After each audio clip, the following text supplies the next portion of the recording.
Hey guys, welcome into College SportsCast. We are going live today with you on Twitter. We are also on Twitch, YouTube, and Facebook Live. Right now, I have the two Johns on with me, John Hammonds and John Roberts. Hey guys. What's up? Hey, what's up? It was championship week this week, and in football, and we've got a lot of things to kind of discuss and talk about. The college football playoffs come out today, New Year's 6. Most of the bowl games will come out either now or a little bit later today. So we're going to kind of dive into this. We're going to start with our kind of a wrap up of the weekend. It started on Friday night with a big upset on Friday night where Utah upset USC in the Pac-12 championship game. John Roberts, what did you think about that game?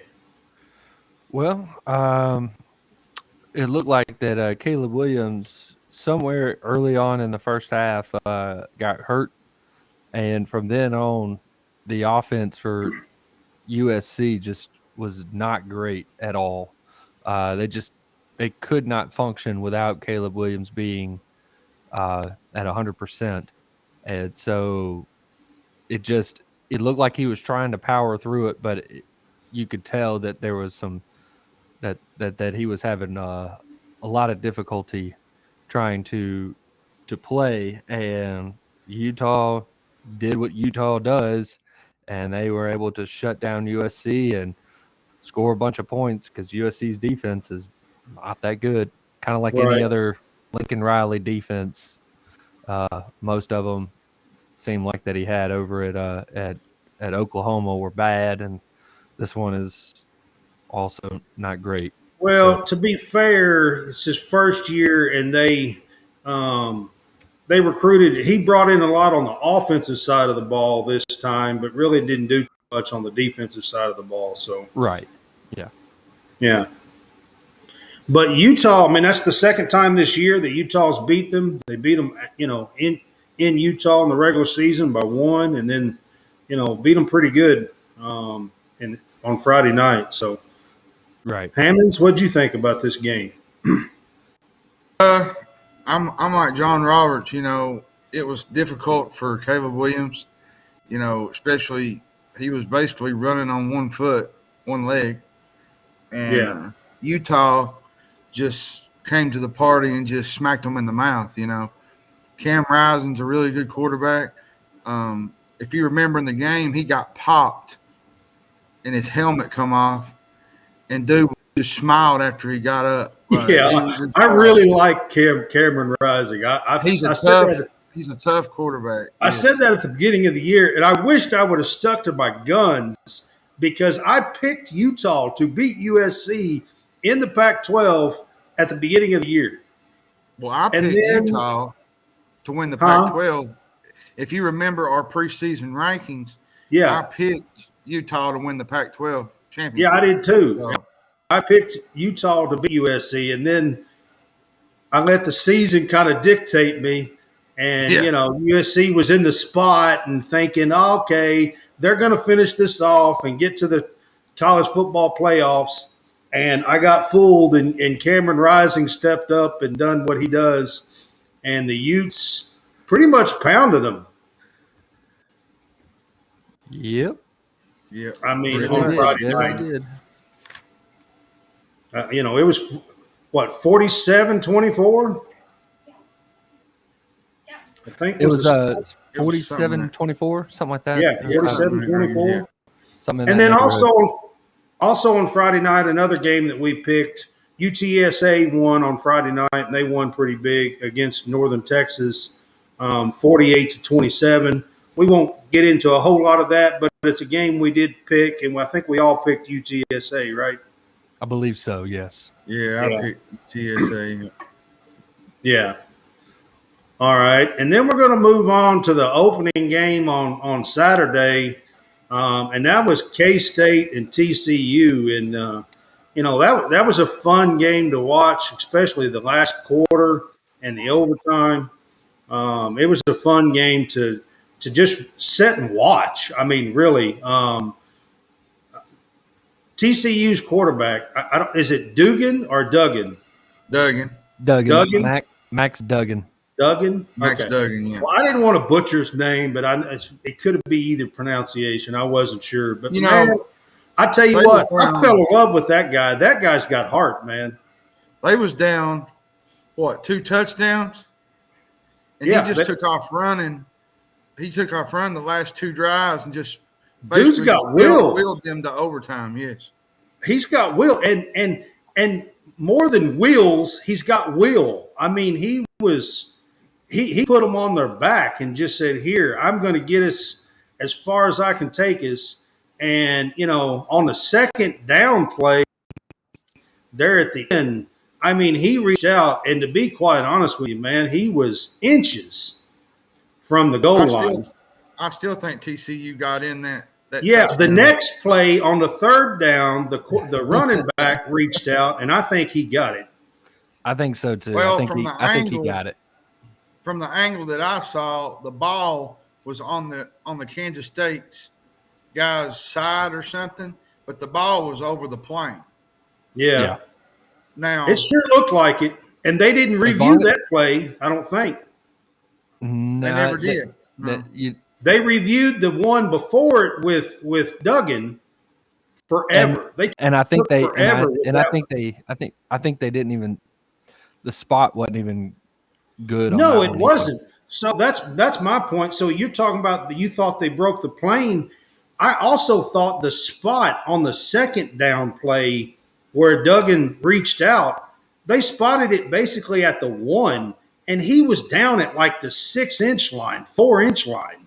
If that, it was like the nose of the ball should be right up against the goal line. Right. I mean, it should have been right against the goal line, and they really wouldn't have had nowhere to go except for an inch or two, Right. But they spotted it right at the 1, and then they had 2 plays and got stopped, But correct. I thought TCU showed a whole lot of heart and soul in that game. And they got rewarded for it by being put in the college football playoffs. So. They did, and I was glad to see that they got put in. And not only did they get put in, they stayed in their same spot. Yeah, I mean, they didn't move or anything like that. They just they stayed where they were just because. I mean, they went to their championship game where they received their first loss, and Ohio State, who already had a loss, did not make their championship game. So it makes sense that Ohio State, was right there. You didn't drop TCU below Ohio State. You just kept them where they were, and all you really did is you just brought Ohio State into the top 4 as opposed to leapfrogging them or anything like that. So that made sense. Everything stayed the same. Right. Anything else y'all want to add to that game before we move on? All right. So the next game I want to talk about is the Troy and Coastal Carolina game. Again, we're not going to really dig into it, but we did pick this game. I know I picked Troy. Did everybody pick Troy? I want to say that Jason picked Coastal, I think. Mason may have also picked Coastal. Well, and Coastal just lost their coach to Liberty, so they did. Right, which we had discussed earlier in the coaching carousel stuff. We had talked about that there was a possibility that he could go to Coastal, or that Coastal could go to Liberty and take Hugh Freeze's spot. Right. And he did. Coastal's now looking for a coach, and I hear that they're looking at the NC State offensive coordinator. Which makes sense. Coastal. Yeah. So, but just to throw a little bit more to this, Troy and John Sumrall had one heck of a year. They are 11-2, won their conference championship, and are now ranked 23rd in the country in the AP poll to end the year. So they actually are tied for the best record of the non-Power 5 schools with UTSA and Tulane. So, that's one heck of a year for for Troy. So I just kind of want to throw that in there. And then we're going to get to the Georgia LSU game and see what y'all say about that. So just like in the USC and Utah game, quarterback for LSU, Jaden Daniels, was hurt. He came into the game hurt. They spatted up both ankles, both shoes, I think, to hide which one was the hurt one. But I mean, within the first drive or the second drive, I think when he got tackled for the first time, he came up limping, and he was limping pretty much the rest of the time that he was on the field until they finally mercifully pulled him and put in Nussmeier.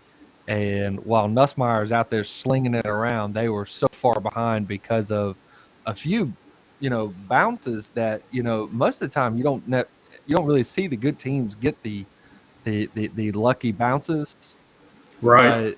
But, Georgia got 2 or 3 plays that just kind of propelled them into where it didn't matter what LSU did, they were never going to catch them. And Right. and that was the one off the helmet. And then what was the other one? The other one was the blocked field goal where nobody went. Where LSU was just standing around. Yeah. And then they just scooped it up. Yeah, so they scooped it up and ran it back. It was a kick 6. Right. So those 2 plays right there absolutely shot them up, because at the time, LSU was hanging with them shot for shot, sort of. Right. And they didn't. I think they went for it late, didn't get it, or they went. That's when they went for the. That's when they went for the field goal. The block field goal, and ran it back. The very next drive that LSU has, I think they ended up throwing a pick or something like that. Put Georgia on the 20. Georgia scores real quick, and then there was the whole right off. Yeah, that was the one that was right off the helmet. Well, before you know it was 42-17. Right, and it was just they didn't have a shot at that point. Right. And so even with Nussmeier going around and slinging it, and he did, he looked pretty good just coming in here, just throwing it around. You thought that, maybe they had a shot at comeback, but honestly, it was too little too late with what LSU was doing at the end of the game. So I don't think Kirby Smart. I seen Kirby Smart this morning on the college football playoff show. They done a little interview. I don't think he was too happy about giving up 30 points. Oh no, he was not. He was not happy. He wasn't too happy about it with the late late comeback. But right. I mean, again, yeah, I mean, he's gonna tighten that up. He's gonna make sure that doesn't happen. In the he was talking about we're gonna have to tighten that up during the college football playoff if we want to win a championship this morning. Right, because again, better teams that you're gonna face better teams than a 4-loss LSU. Right. So. All right, Hammonds, what do you got on this game? What do you want to add about the Georgia LSU game? He pretty much said everything I was going to say.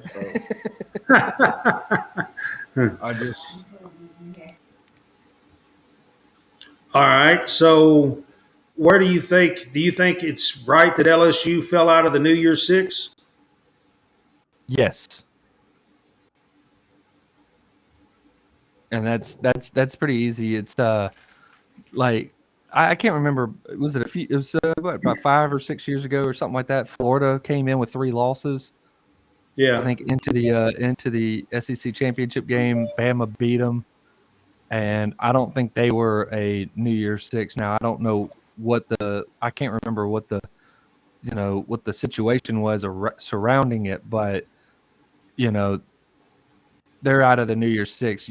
At that point, you can put all the teams that didn't make the championship game that were really good, like Penn State got promoted, being that they're the 3rd best team in their division, but the other 2 teams made the playoffs, so they got promoted and made it to the Rose Bowl. So it's the same thing with the others. Alabama and Tennessee; those were 2 teams that just missed the being in the playoffs, and they got into into the New Year's Six, which makes sense. And that, Right. I agree with that. Right. Which I agree with all that y'all said. I just think, you know, Ohio State is probably more deserving, having that one loss instead of Alabama. Um, Granted, Yeah. I was just asking about LSU falling out of the I New know. Year's I was Six just Bowl. saying. I was just talking about in general. Yeah. I think Ohio State probably is the most deserving of the one-loss teams in that. So, I mean, Yeah. we'll get to that, but Yeah, we will. So our next game we're going to talk about is Tulane and UCF. It's a game we did cover as far as our picks. I did pick Tulane. How'd y'all do in that game? Willie Fritz for Coach of the Year. He's a really good coach. He is. They're 11-2, won their AAC. The AAC is probably the sixth best conference in college football, I would say, in my opinion.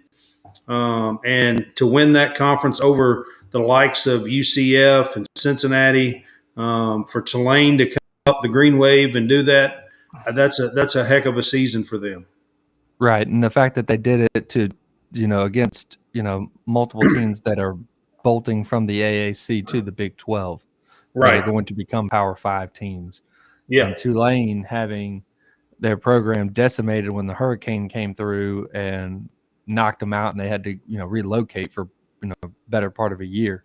Right. So, that Absolutely. I mean, it's an amazing job, I think, for the Green Wave and Tulane to come in and win that conference, especially that conference, the AAC, in college football, and to do what they did. And they are before we get to it, but they are in the New Year's Six bowls, and we'll get to that in a little bit. But that's an amazing season for them. So I just wanted to touch on that real quick, and it's a game we did pick.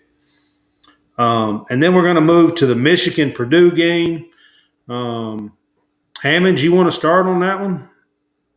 I mean, What'd you think about Michigan and Purdue? It started out pretty good for Purdue, but I think as the game went forward, Michigan just dominated their will. Purdue hung in there. Aiden O'Connell. Aiden O'Connell just lost his brother. He died just recently, and that could probably play a major toll in him playing.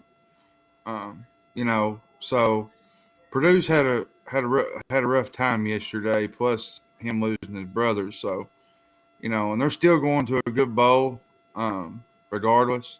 So at the end of the day, Purdue has a lot to be proud of because remember early in the year I said Purdue was a sleeper team to get to the Big 12, Big 10. And I thought so too. And then they started out really slow.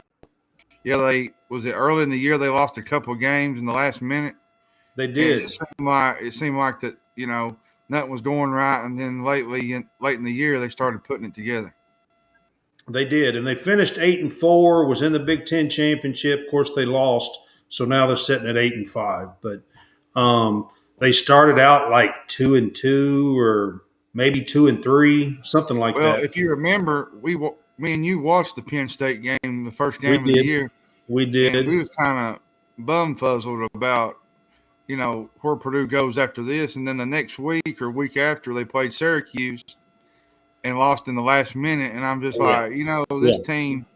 I know they started out 1-2. I know. Did. Yeah. All right, Roberts, what do you say about the Michigan and Purdue game?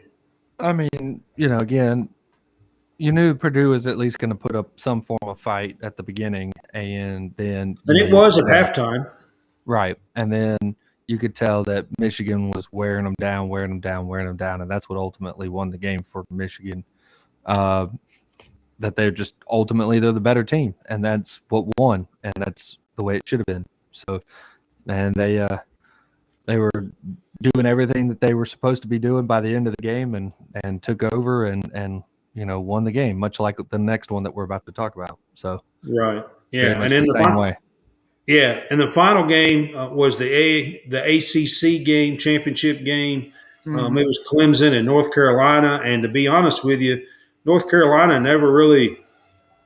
I don't even know why Cade Klubnik has not been the quarterback all season long. Well, I mean, the one thing to talk about with this Clemson team was that they took out DJ and put in Klubnik, and Klubnik rallied the team and basically looked like the 5-star stud that he is. And now I heard this morning that Dabo has announced that Klubnik's going to be the starter for the bowl. So when does he announce that DJ is transferring? That's probably what's next. You're probably right. Just wondering. Yeah, I'm feeling the same way, man. Just so you know, Roberts. Right. Yeah. So, but Dabo stuck with DJ all season long. He started out better than he did last year, but the last month, 6 weeks of the season, DJ's kind of been back to the same that he was last year and kind of struggling in games. So it's really, Mason, who's not on with us tonight, but Mason's been screaming for him to put Klubnik in for like a month. Biggest thing with Dabo is he's stubborn about certain things. Yeah. He's very loyal to a fault. And he was loyal to DJ all season long. And I feel like, if Cade had been in there, in a couple of those games, say Notre Dame, a couple of games that they struggled in, I think there was a possibility that Clemson could be playing for a title shot. Well, I mean, they were up 2 touchdowns against South Carolina, and that's one of the games, and that's late. And you get one drive from Klubnik late in the game, and, that game's over with. So, I think if ands and candy butts, we'd all have a Merry Christmas. That's I'm just saying, he stuck with him, and they are in the New Year's Six Bowl, and we'll talk about that in a few minutes. But they still had a 11-2 season and won the ACC championship for like the 6th out of 8 years or something like that. I don't know. It might even be more than that, but I'm pretty sure that's what I've seen. And if I'm wrong, if y'all are watching, you can chat and tell me I'm wrong if I got the numbers right or wrong. I mean, but so this morning, that was basically the rundown of the championship games. We picked 8 games the other day in the championship. I have to say, I'm going to toot my horn at the end because I didn't do that great this year, but I did go 6-2 in the championship week games, just so y'all know. That was for you, Hammonds and Roberts. I decided that I was going to go chalk the whole way, and ended up being really bad. He was even struggling during the season, and I was blowing you out of the water. So yeah, I know. That's what I said. The first 3 or 4 weeks, I was struggling a little bit with my picks, but I finished strong, 6-2. Yeah, you kept trying to pick Oklahoma. I did. And then I went against Oklahoma, and then they went on a 3-game winning streak, and they were killing me. Oklahoma is the whole reason my picks were all screwed up. Oklahoma made you question yourself. I was like, good grief. Anyway. All right. So this morning, college football playoff top 6 teams first was released. And they started with number 1. Of course, number 1 is no surprise. It was Georgia. I agree that Georgia should be number 1. Yeah. I mean, it was no surprise. Number 2 was no surprise. It was Michigan. I also can agree with this one as well. That was no surprise as well. So the top 2 teams, there's basically, I don't think anybody that's a fan or media guy or anybody can really argue the top 2 teams. Then we get to number 3. Number 3 was still TCU. So basically what you're saying is regardless of what happened yesterday, TCU was always going to be number 3. Unless they got blown out. That would Yeah, I probably be think the them only coming thing back, if where they possibly got kicked out hosed, or at least dropped to the 4th spot. Yeah. they possibly got hosed in Well, that game yesterday. here's the thing. The 4th team was Ohio State, and I was getting ready to get on that topic. Yeah. You basically have to put Ohio State in because You don't have to. Well, you don't have to, but do you? I almost think you do. Do you want to put a USC team in there? It's got 2 losses. Really? Here's the thing: you're going to. The idea was to put in the 4 best teams. So that's what it comes down to. So if you believe that Ohio State is one of the 4 best teams, then you put them in. All right, but there's obviously a large portion, or maybe just a loud portion of the country that felt like that there was 1 or 2 other teams that had a shot into roll it. Tide, roll. Right, and they were also being, just as noisy about TCU being in there. My thing is this, guys: the South Carolina game against Tennessee, that sealed their fate. If they beat South Carolina, Tennessee gets that spot over Ohio State. I'm almost confident in that.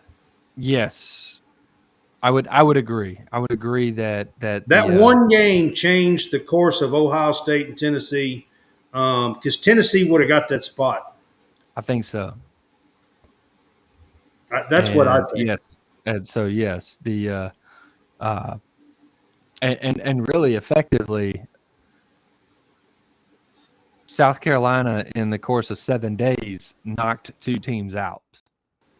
They did for sure. They also knocked out Clemson the next Saturday, and then knocking Clemson, because Clemson being a division, a conference champion, but still had 2 losses, but being a conference champion, was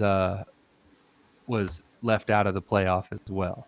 So, whereas you have Ohio State, which didn't win their division, and they're in the playoff. And of course, this is the same argument when you had Alabama that didn't win the division, made it into the playoff, a couple of years ago. So it's this is that same argument, and everybody will reverse it, if they wanted to argue for Clemson or whatever, or really just arguing for anybody. I mean, they're gonna sit there and talk about how, Ohio State should definitely be in it, but then but they were also the same ones that were saying that Alabama shouldn't have been in it when Alabama didn't win their division a few years ago and still made the playoff. So, well, everybody's argument for Alabama is that they lost 2 games by 4 points. Basically, right. That's basically everybody's argument. But here's my argument. Here's my argument against that, though. They also won 2 games at the last minute by about 4 points as well. Correct. And to your point, what you were talking about with what their argument is, Saban was out there on every championship game, during halftime or whatever, making the argument for Alabama, and his case was he had 3 things that he was talking about. One was that their losses were not bad losses because they lost on the road with an unhealthy team, is what he's going to what his argument's going to be. I don't care what everybody else is going to say about, well, everybody has injuries and da-da-da-da-da. I'm just saying what his argument is. So that they're saying that, or what he was saying was that they lost the 2 games on the road, last play of the game, with a quarterback that was less than 100%. And then, whereas every other team that was in contention, say Ohio State, lost the game at home and got blown out. Right. The whole TCU one, he doesn't really have much of an argument No. outside of the fact that TCU's opponent record is right around 500, whereas Alabama is right around 60 or 6 or 700, 6 or 630. They're also 5-1 against ranked teams, and Alabama's 3-2. Correct. And again, those two being on the road by less than one score. And again, you can say whatever you want with that. That's what it is. Right. And then he talks about the quality, the strength of schedule, because of just the fact again that they played a very tough conference and whatnot. And then he probably said Roll Tide. But the last thing that he did, which I think this is the most hilarious thing, especially for Saban, and that was he played the hypothetical game. This is something that Saban will curse media members about how he does not do the hypothetical, and then he turned around and did the hypothetical right here, and he says, if we were to go against any one of these teams, if we were to match up against any one of the teams that were in question for the last couple spots, would we be the under? What he was saying is, would we be the underdog, right, or would we be the favorite? Right. And you're sitting there going like, oh, yes. 99% of the time, Vegas, when they're setting the lines and setting the favorites, will say that the stronger team or the favorite team is the favorite. Well, you could also probably make that same argument against Ohio State and TCU. If they played each other, Ohio State would probably be favored. Right, but at the same time, this is just the argument for Alabama to get in over anybody, and honestly, I think outside of Georgia, Alabama would be the favorite in Vegas.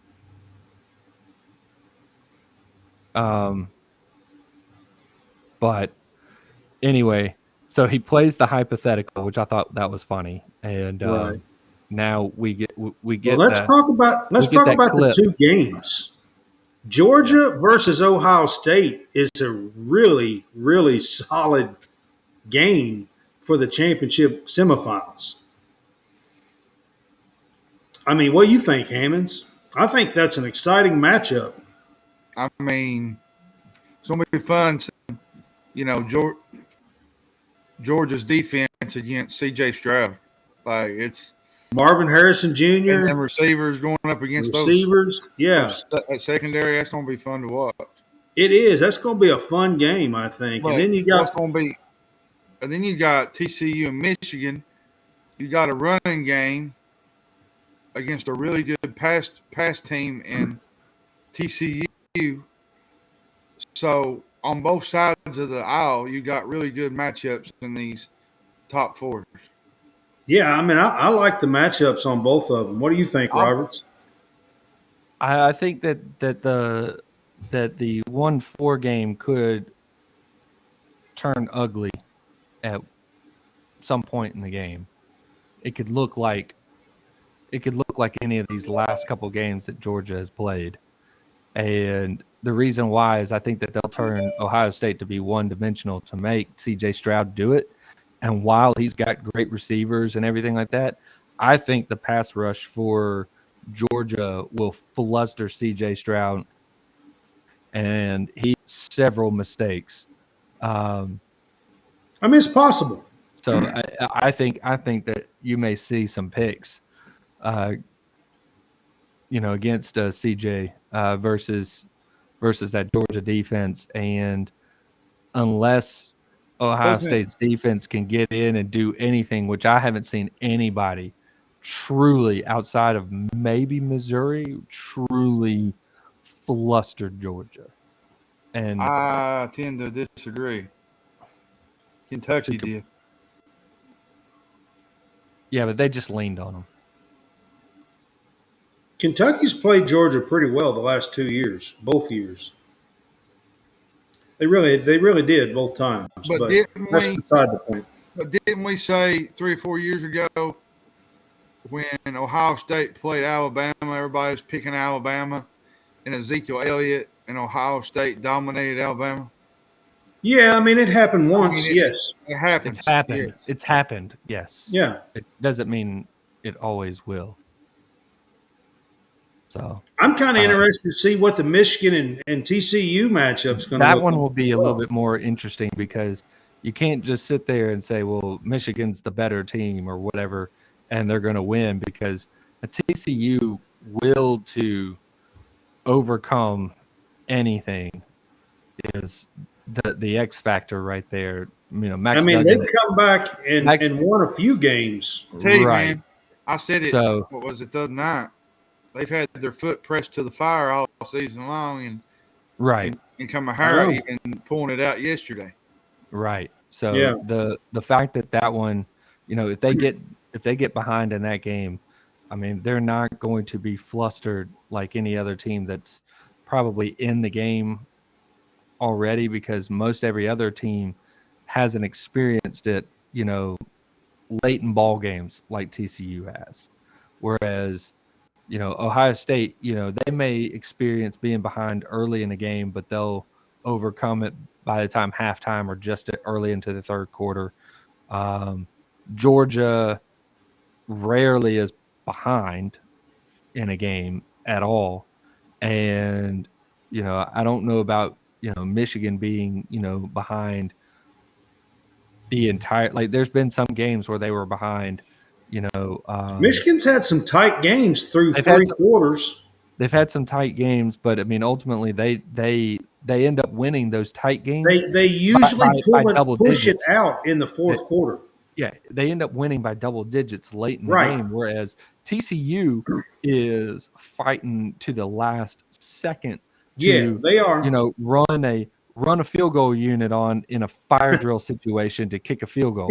Yeah, they are. I mean, there's so much they've done this entire season where they have just, you know, pulled the rabbit out of the hat every time. The question is do they have another rabbit in the hat to be able to pull it out? Or, you know, was that the last one? Who knows?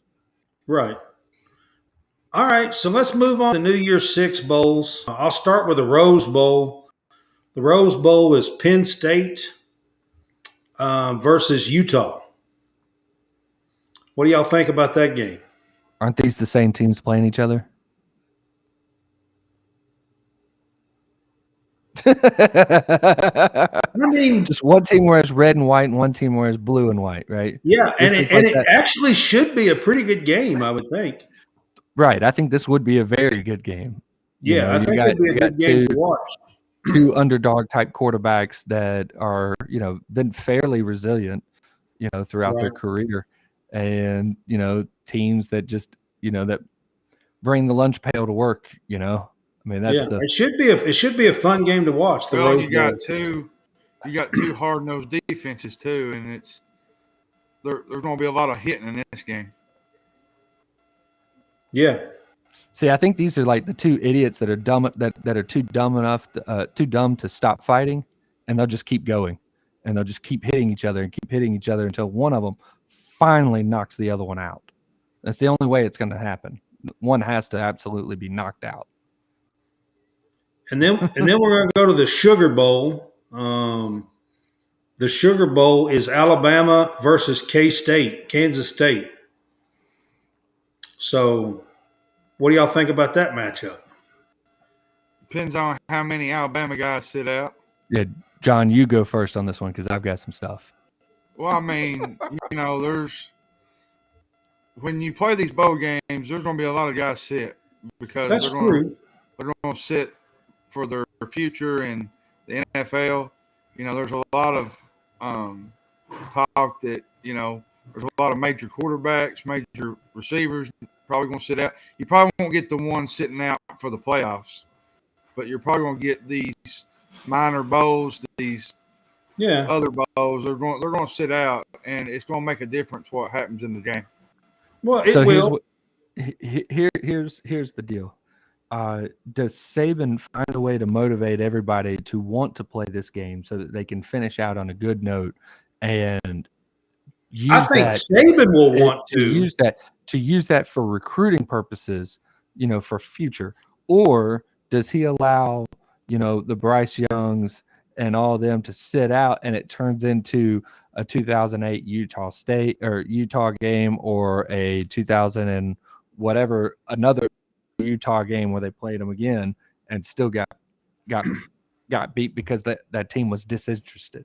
So that's the question is does Saban go and motivate the team, because the whole point will be to drive for recruiting for this. which I think, That's in it. my That's the opinion, only. Saban will Yeah. push his team and he'll want to win the Sugar Bowl.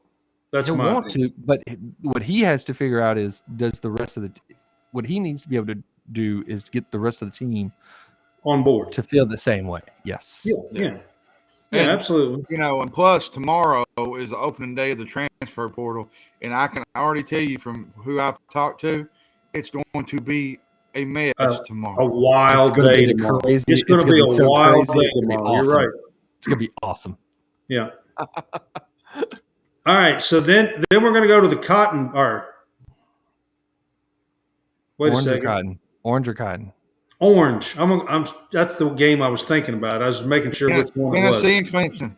Yeah, Tennessee and Clemson are in the Orange Bowl. Which is a lot of orange. Which is a lot of orange for the Orange Bowl. You're right. Correct. Orange. I think Clemson wins this game. I just don't think Tennessee can match Clemson, especially not having Hendon Hooker. And Klubnik's going to be starting. It's going to be a challenge. It's going to be a challenge. These two teams have not played since 2004. That's crazy. Pretty wild, isn't it? They've not played since 2004, Clemson, Tennessee. And Clemson wasn't that great in 2004, and Tennessee was actually pretty good. Right. Yeah. Yeah. So. Yep. So, and then you got the Fiesta, and that's USC versus Tulane. Tulane gets in as the at-large. So who plays in the Cotton Bowl? That's the Cotton Bowl right there. Is it the Cotton? Cotton is USC and Tulane. Okay, I'm sorry. Fiesta is the TCU game. That's the Fiesta Bowl. All right, I had them mixed up. There's so many bowls nowadays. Yeah. So okay. As far as this Tulane and USC, again, it's a lot like the. I almost am going to equate this one to the Auburn USC Peach Bowl. That you may have a team that is well motivated in Tulane that wants to go out and end on that good note, and you've got USC who is now very much disinterested because they just got knocked out of the bowl game, or got knocked out of the playoff. Their quarterback is hurt. Don't know how healthy he would be by the time this game, would kick off. By the time this game kicked off. So I honestly believe that Tulane could come out and put up a major fight with USC. They've been putting up some points. And USC's defense isn't that good. And if Tulane gets up there and starts, and makes it, makes it a shootout, that there's that possibility that they could pull it off. So, well, that's your New Year's Six bowls. So if there's anybody on that wants to, give us a comment or chat with us about who got snubbed or who you thought should be in there, I'm going to throw a team out, two teams actually, that I thought kind of had a chance at a New Year's Six bowl. One of them is Washington, and the other one was LSU. I thought both of those had a chance maybe at a New Year's Six bowl. Of course, LSU LSU's ending to the year kind of Right. The last 2 weeks kind of knocked them out, really. Just like Tennessee in the playoff picture with South Carolina, LSU on a New Year's Six with A&M really Yeah, the knocked A&M them out of game's the one that killed them. Yeah. Yep. Yeah. Because they really didn't need to be a 3-loss team going into the SEC championship game, where you were almost certain that they weren't going to win. Right. Right. They needed to be a 2-loss team, or the 2 losses that they had already. They needed to have that going into the A&M or going into the SEC championship game, so that when they did lose that game, and hopefully they were going to have kept that one close, then maybe at that point, they get seen through the committees and all that stuff that they could be the a team that's deserving of being in a New Year's Six. But yeah, I mean, I just throwing it out here so we can have something to talk about with it. I do think Washington probably got left out. They're ranked about 11.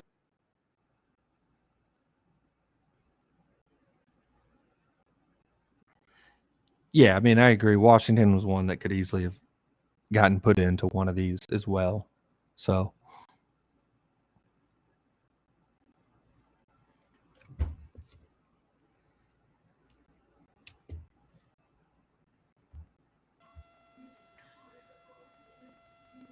I believe Brad froze up.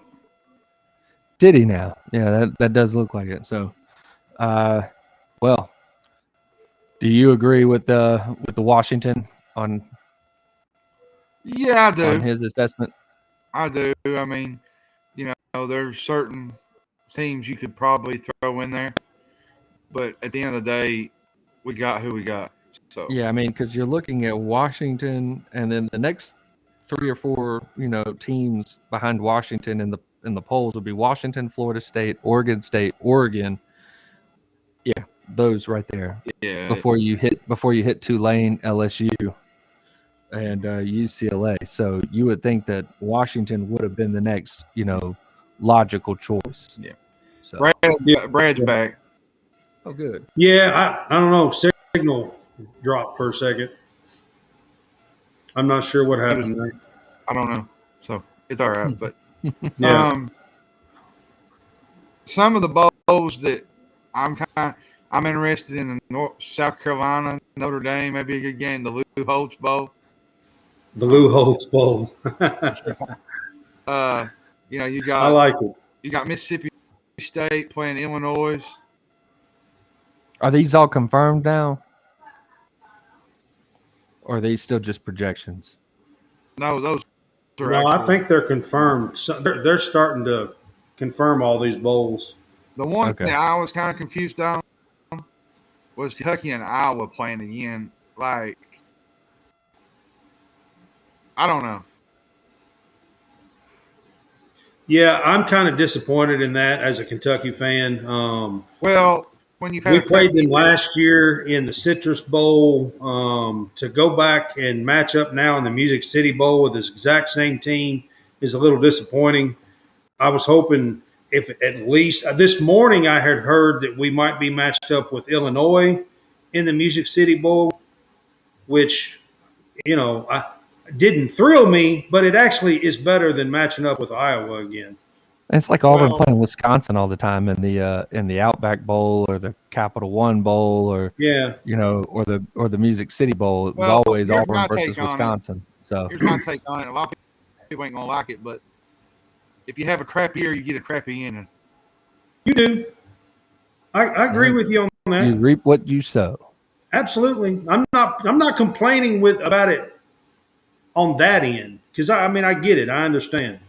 And I'm not saying that I just, as a fan, I was hoping for a better. I really wanted to be in the Texas Bowl against Oklahoma. That's what I wanted. I wanted to play Oklahoma. That would have been a fun bowl. Yeah. But anyway, so we kind of run through the whole college football land. They're talking about the transfer opens tomorrow. It's going to be an absolute wild day. Actually, it's probably going to be a wild week. This entire week. And we had yesterday Deion Sanders going to Colorado. Yeah, Deion goes to Colorado. And he already picked up a 5-star commitment this morning. Yeah. Did he? He did. Yeah. This morning, yes. I didn't see that. Yep, he had one. Yeah, he's a 2025 class. Here's my only thing I'm going to say about. Listen, Deion's going to do his thing. He's a great human being. Actually, he's a great motivator, and he's fun to be around. Fun to even fun to interview and everything else. But I don't think Deion's ever really been out in the cold too much. I don't really think Deion's going to enjoy being in the cold and having to bundle in the winter and the snow. And it doesn't really seem like a match to me for Deion. So that's all I'm going to say. Well, he had his meeting last night with the teams, with his team. And he told them about, times, moving on, having a better opportunity. He even told them about the transfer portal. He said, I don't want a bunch of you kids to not think and just jump into the portal Monday and be sitting at home on TV watching us play in the playoffs. Right.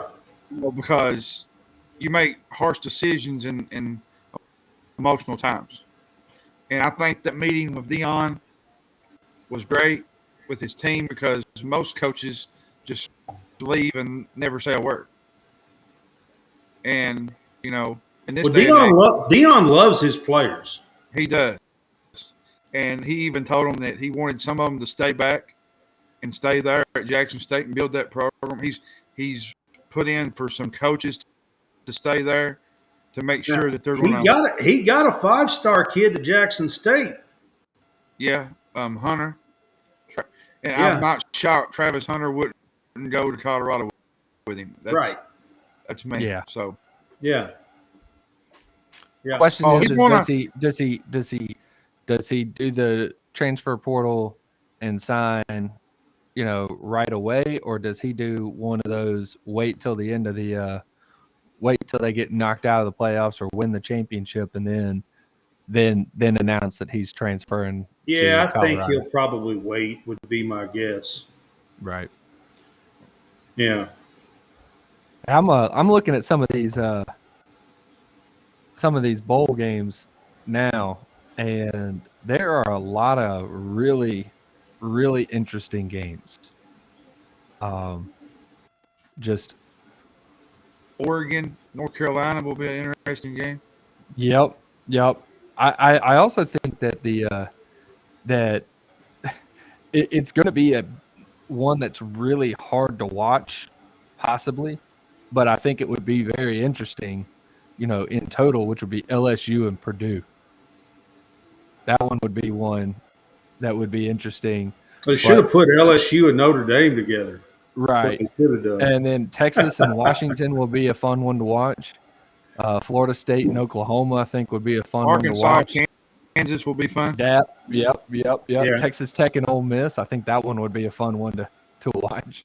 There's always a bunch of bowl games, and guys, over the course of the next month, we'll get on here and preview the games of that's playing that week and talk about them.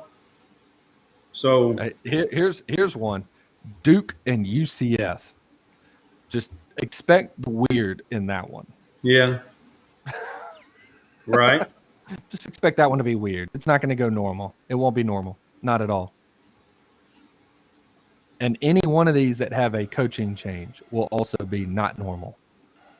So was we going to bring up any college basketball today? There. Yeah.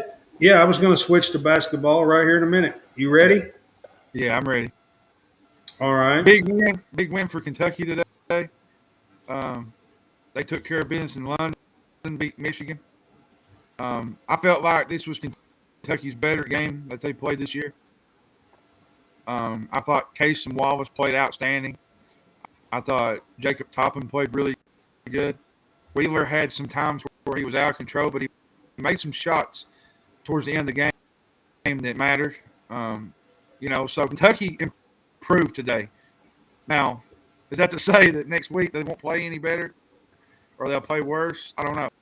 But I wouldn't say today was one of their times that they've had all year. They played better. They compete on the defensive side of the ball.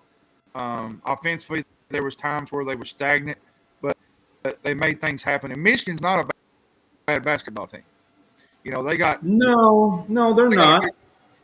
They got a good player in Jet Howard, Juwan Howard's son. Hunter Dickinson might be one of the better big men in the country. So, and Hunter Dickinson absolutely played outstanding. The only biggest thing with Hunter, he pushes off a lot with that right arm, and that's not going to get him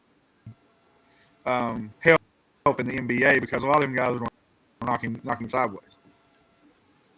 So, but I just think it was a great game. It was fun for England, fun for that town, that city. So big win for Kentucky today. I agree with you. I'm going to go into it a little bit. It was a big win. They finally pulled the game out. They struggled to pull it out a little bit, in my opinion. But to me, that was a game. If they finish and play a little better down the stretch, that's a game they easily win by 12 to 15 points. Let me rephrase this. Virginia had the same thing happen with Michigan, and they only won by 2. So I know. I'm not saying. I'm just saying. Wheeler missed 2 front end bonuses down the stretch, which that's 4 points right there, just off the top. And then I'm going to get into a couple things, and I am happy that they finally won a Power 5 decent game. Okay. Because we've been losing way too many of them. Way too many. The thing is, Michigan in the Big Ten, they're going to beat some teams with the talent. They will. But I'm going to get into a couple things. One, we shot 10 of 20 from the free throw line, missed at least 3 or 4 front-end bonuses where we could have had another free throw attempt on top of that. We did shoot 9 of 15 today from three-point land, which is what really saved our ass, just to be honest with you. Another thing there's 2 other things that I want to talk about with this team. So far, in a half-court setting, I really don't think that this team has somebody that can create and hit an open shot on their own. And I think that's going to be a problem. I'm not sure that they have anybody on this squad that can do that. And then the second thing that I want to mention, this team struggles so mightily 6 feet in and layups and hitting shots. I've never seen anything like it. They struggle to shoot 50% from 6 feet in. And that's not a good sign. It's not. And I'll be honest with you, Ugonna played today. He played really well. But I was very happy to see him on the floor. But there was a couple of times where he just got abused by Hunter Dickinson because of. Well, he did. He's a freshman, but he needs to learn. He needs to learn and experience that. Well, and Hunter Dickinson has played a lot longer than Absolutely. I mean, there's a lot of. He did. You got it. He got the best of him. Dickerson got the best of him a couple of times, 2 or 3 times today. The player of the game to me is Casey Wallace saved our hide. Oh yeah, absolutely. I mean, he hit the biggest shot of the day. Remember, he was up 2 with a minute to go, and he hits a 3, and you're back up a minute and a half, a minute. Points. Yeah, and it changed the whole complexion of the game. And then we come down and miss a front end bonus and blah, blah, blah. I'm like, God, if these teams. Complain much because we haven't been able to do that recently. No, we ain't even been able to win one of these games, so I'm trying not to complain too much. Or but you could be like North Carolina and about to lose your third or fourth straight.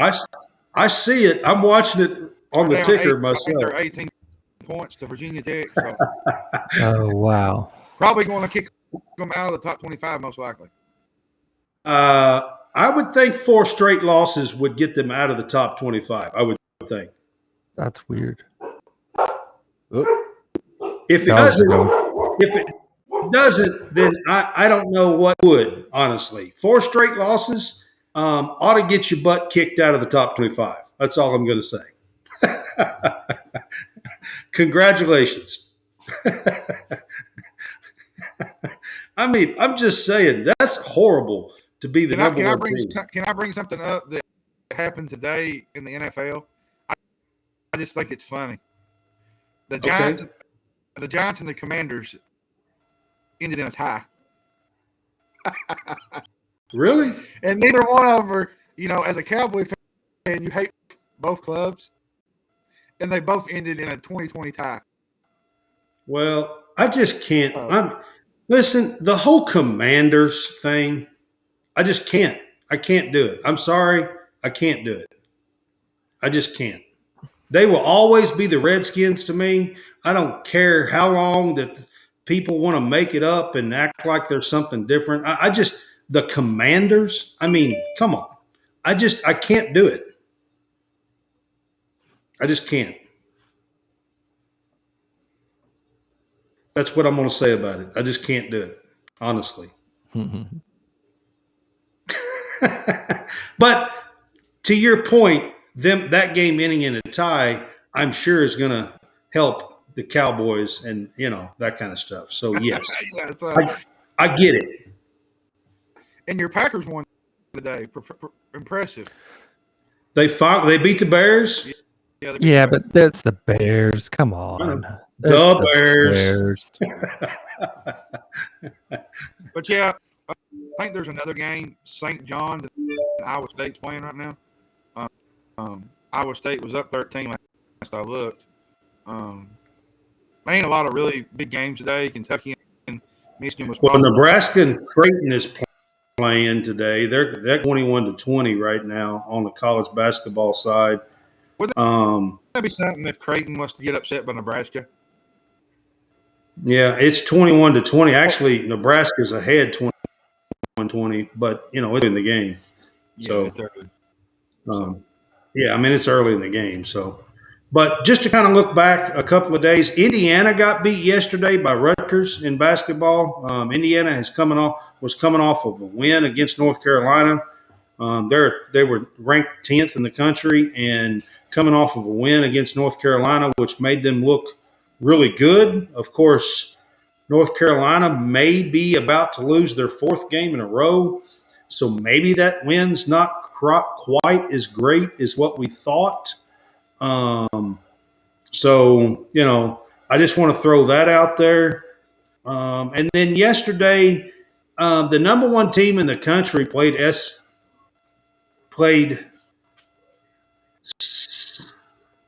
I thought it was SMU, but it's not. It was St. Mary's. They played St. Mary's yesterday. Houston played St. Mary's, which St. Mary's is a team that slows you down. But this is back-to-back games. Houston won the game 53-48. Okay? They won a game last week like 48-43 or something. This is 2 games that I've seen them where they've scored 53 and 48 points in a game. I mean, I really thought that Houston is supposed to be a run and gun, slamming, jamma. I mean, that's what they're supposed to play. I mean, that's what they've always done. Well, and to be fair, Kelvin Sampson has that hard-nosed defense, grinded out type game. And it's just no fun. That ain't no fun. It ain't even fun to watch. It's not.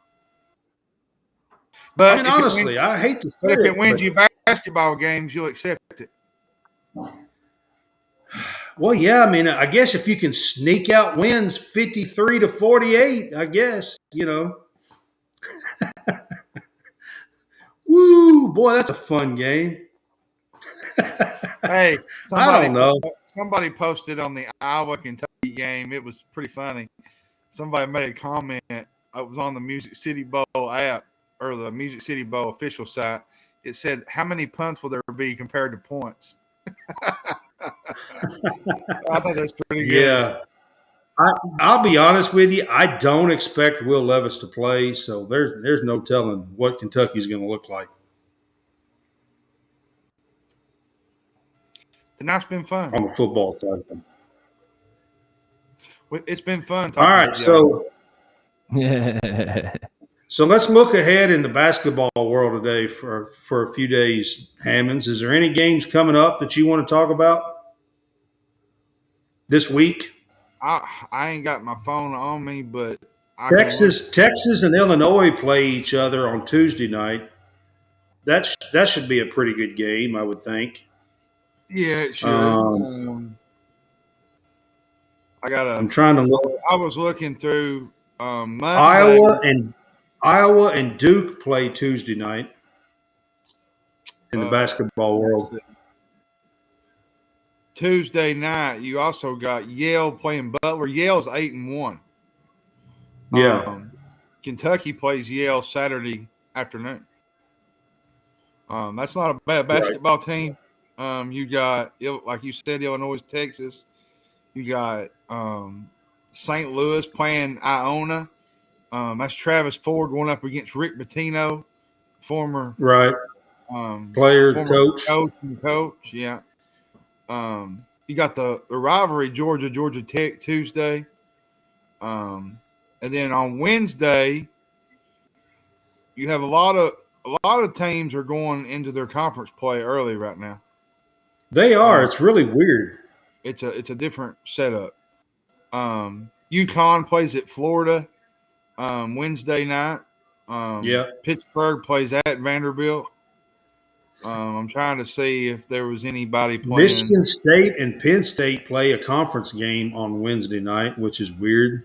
Iowa State and Iowa play Thursday. Michigan plays Minnesota. And then Friday, they ain't a lot of games on Friday. Saturday, there's quite a bit. Arkansas plays at Oklahoma.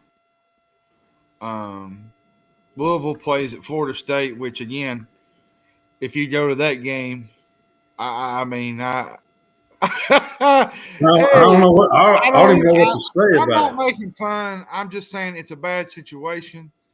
If you go to that game, have mercy on your soul and wear some blinders. Wear some blinders, exactly. Oh shoot! And then you got LSU playing at Wake Forest. You got Alabama playing at Houston Saturday at 3:00. Xavier in the Cincinnati border rivalry. I'm trying to think who else plays Saturday. Auburn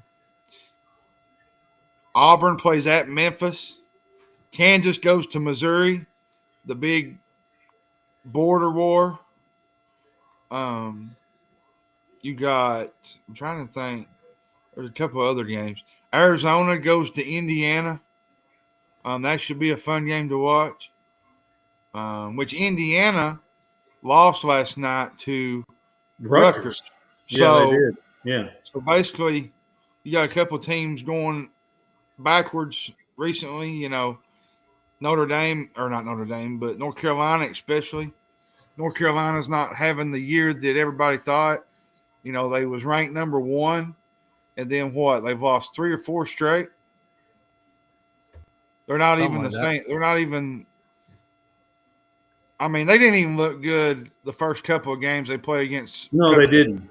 They were behind in the first couple of games against some lower tier teams.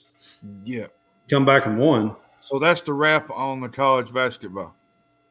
for this Well, week. I'm going to switch it to some girls talk for a minute. So, the other day I told you that Caitlin Clark had been hurt, kind of come back, and that they had lost 81-74. I just want y'all to know she scored 45 points in that game. Caitlin Clark did. She's good. Yeah. So, and then they come back and won and beat Wisconsin.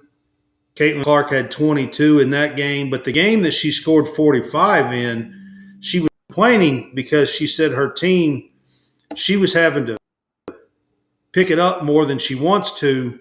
She doesn't like she's scored in the fourth, I think 8 times in her career, and I think she said she was like 1-7 or something like that in those games because she's having to pick it up and carry her team because they're not playing well, and she doesn't like having to do that.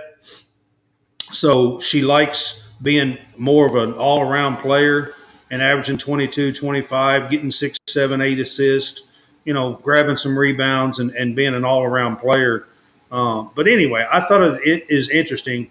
So they won today against Wisconsin, 102-71. Her team did, and she had 22. So I just wanted to bring that up. Indiana won a top 5 team today it beat Illinois. Again, these are conference games going on December the 4th. I'm not exactly sure when all of this started, but it still seems weird to me that conference games are going on. I'm not exactly sure why that's happening. It seems like it's Big Ten teams, most of them. Yeah, they did it last year as well. It's just really weird to me that conference games are going on. So do they have a few more out of conference games like in January or February or something? They got 2 or 3, yeah. Yeah, Okay. They try to mix it up. So I was reading today a quick question on Russell Wilson. Denver lost the lead late to the Ravens. And you got to hear this quote that a fan posted. It's making the rounds on Twitter. And you just got to hear how bad these fans want Russell Wilson gone. In one of the quotes, it says, "Fire Hackett, bench Russ, sue him for fraud." It said, and then the rest of it goes, "Ship him to Siberia." And then it says, "In this nightmare, what a fraudulent player." And I'm no longer a Broncos fan. Is there anybody that – I don't mean to get back on the NFL, but that Broncos contract with Russell Wilson is absolute travesty. It's an absolute – they robbed them blind. Well, they made a swing for it. I'm not going to sit and tell you that I think the fans of the Broncos ought to be happy that their team made a swing at a quarterback, even if it doesn't work out. At least they're not sitting back in these teams like Cleveland Browns that have had 27 quarterbacks in 27 years, and they can't make a decision and trade. When they do get a player, they trade them off every time. It's the dumbest thing I ever seen in my entire life. And at least the Broncos have a organization that will make a swing for them. Everybody jumps on Tim Couch, but if you watch those games when he was in Cleveland, he had no offensive line.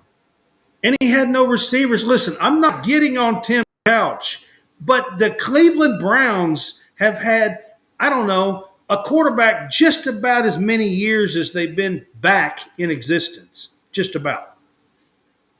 Yeah, because they're always the number 1 pick. Exactly. We got and then they trade them away 2 years later. We got a comment. Sup, guys? Sounding good. Well, that's good. What up? And then I'm not real sure Hey, what this Robert. other stuff is. Yeah, not worried about the other ones. I'm Yeah, I'm not worried. I ignored those. I don't Yeah. know what the beautiful girl link is, but I have other no than idea, that- but they can't see that. Nobody else can't see that. So Wow. that's Robert Rhodes. Hey, Robert.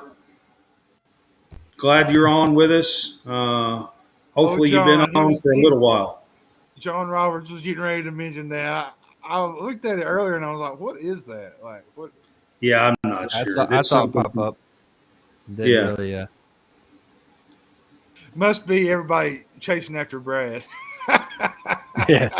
I have no idea what that is. So, chasing the beard. but like I said, if you guys, they can't see that. So, I don't think y'all can't. No, Maybe they I'm just, can. I I'm don't just know. giving you. I'm just giving you a hard time because you mentioned the other day that they love your beard. So Yeah, I wasn't talking Oh. quite about that kind of stuff. Well, what were you talking about? Oh shoot! No. Brad, All what right, have so you been I'm going to doing? get back to Iowa girls ball for just a second. Hold On on. Wednesday night this week, they play Iowa State. Iowa and Iowa State play each other. And that is a huge rivalry. They both have really good girls basketball teams. And Mason, if he was on with us, he would tell you the same. It should be. It's at Iowa, I believe, and it should be an absolute monster and a good game to watch if you're into girls basketball. So women's basketball. So We'll also I be want to bring that up. We'll also be on the channel tonight with. Remember, we was going to drop the handle for that the fresh channel. Yeah, I need to. Hang on just a minute. I just figured we would prop them up because they're helping us.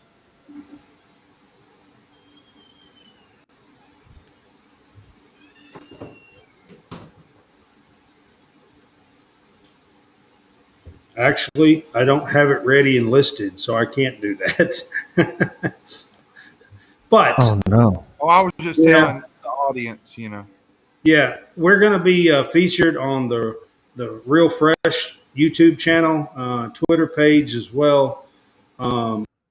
This episode is going to go up on his YouTube channel, and we appreciate him allowing us. He's got a few other shows: a pro football show, a sports betting show, comedy show, a murder mystery show. He's got a few other shows that's going to be on his channel, and we're going to be the college sports feature on his channel. So we appreciate that. He goes by the handle Howie Fresh is his name. So I'll give him a shout out here at the end. Another thing that I want to do, give kind of a preview for, and this is with Hammonds. Hammonds, if you want to talk about this for a minute, I'll let you give a shout out here, and our fans can kind of know what's coming up on Wednesday as a special.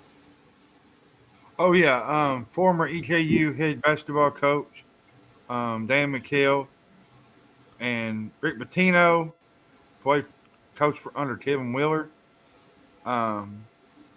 He will join us Wednesday at noon Central. I believe that's Central time, ain't it? It is, yeah. It's noon Central. It's one Eastern time. Yeah, it's 1 Eastern time. I'm guessing my time. Yeah. Yeah. So that should be fun. We should have a good time with him and talking with him. Hopefully we can get some stories out of him, from Yeah, the good he's old days. coached with Rick Pitino and Kevin Willard. That's what that means down there. He was assistant with them. He also coached some at New Mexico as an assistant. So I don't think he coached under Richard Pitino, but I think he was there before Richard got there. I'm sure he's been with Richard though at Louisville, wasn't he? Yeah, I mean he's probably been around him. Yeah. Yeah, I'm sure he probably has.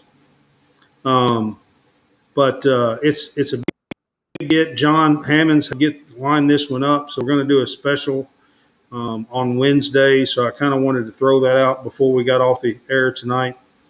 And it's going to be a fun bowl season, guys. There is a lot of good games. I'm looking forward to it. Of course, it's now December, and college basketball is really going to ramp up over the next 3 or 4 weeks. And it won't be long that they're trying to get ready for March. So now, January and February will be rolling around. You'll be in the middle of conference play. That's why I think the conference play right now is kind of weird. I mean, I don't get it, but I'm kind of old school when it comes to things.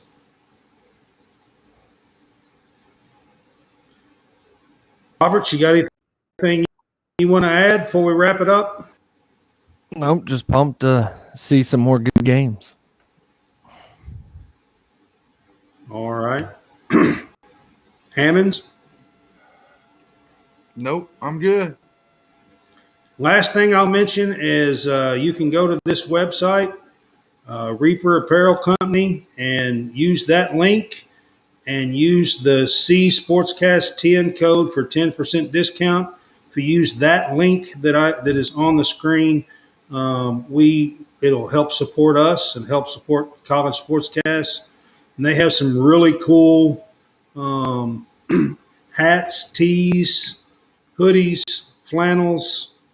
So go to their website, go to this website that I'm showing, and help us out. And we would appreciate that as well.